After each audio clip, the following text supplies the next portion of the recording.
Hello guys, কেমন আছেন সবাই? আশা করি আপনারা সবাই ভালো আছেন, সুস্থ আছেন। তো আজ তো Mahashivratri, so happy Shivratri to all. আর কারা কারা আপনারা শিবরাত্রি করেছেন নিশ্চয়ই কমেন্ট বক্সে জানাবেন। তো আমি আর শ্রীনিধি রেডি হয়ে পড়েছি। এখন আমরা একটা পুজোতে যাব, শিবরাত্রি পুজো। এখানে পাড়ার সবাই ইনভিটেশন আছে। তো আমি আর শ্রীনিধি রেডি হয়ে পড়েছি। এখন আমরা দুজনে বেরোবো। তো দেখা হচ্ছে। তো কাল রাতে আমাদের উপরতলায় থাকে কাকিমা, ওরা শিবরাত্রির ব্রত পালন করেছে। আমি আর শ্রীনিধি গিয়েছিলাম দেখতে।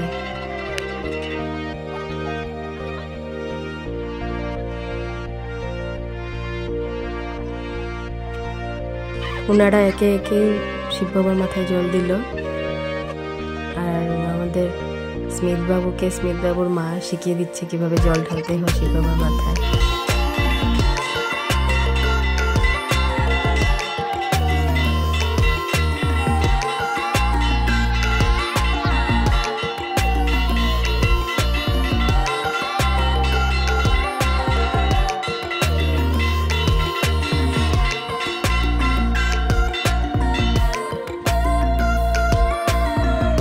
পুজো হতে অনেক দেরি হয়েছে, তাই আমরা রাতে প্রসাদ নিয়ে বাড়ি চলে এলাম। আর পরের দিন মানে আজ আমি শিবরাত্রি পালন করলাম, শিব বাবার মাথায় জল ঢাললাম উপোস করে।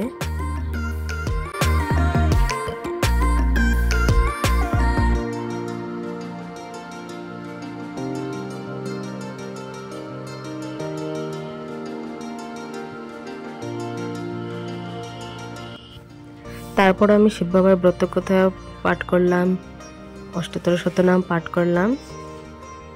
তারপর আমার শ্রীনিধিকে স্নান করিয়ে শ্রীনিধিকে দিয়ে শিব বাবার মাথায় জল ঢালালাম। আর এখন প্রার্থনা করছে, প্রণাম করছে। আমরা এখন বেরিয়ে পড়লাম। চলো আসো, নেমে আসো, আসো না আর কোন আসছে? আসো। মাকে বলো, হ্যাঁ মা তুমি কখন আসেন কেন? তারপর আমরা পৌঁছে গেলাম ভোলাগিরি আশ্রম রোডে। ওখানে শিব চতুর্দশী পালন করা হয় বড় করে, সবার নিমন্ত্রণ থাকে।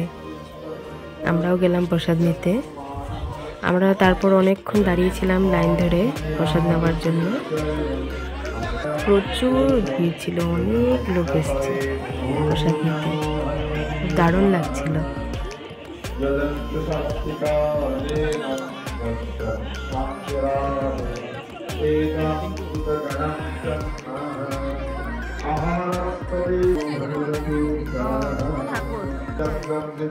তারপর আমরা বসে পড়লাম প্রসাদ নিয়ে। একটি মাঠ ছিল সেখানে।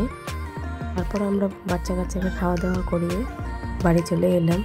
আজ এটুকুই। Thank you for watching. Bye. দেখা হবে আরেকটা ভিডিওতে।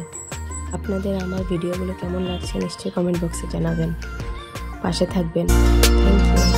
বাই।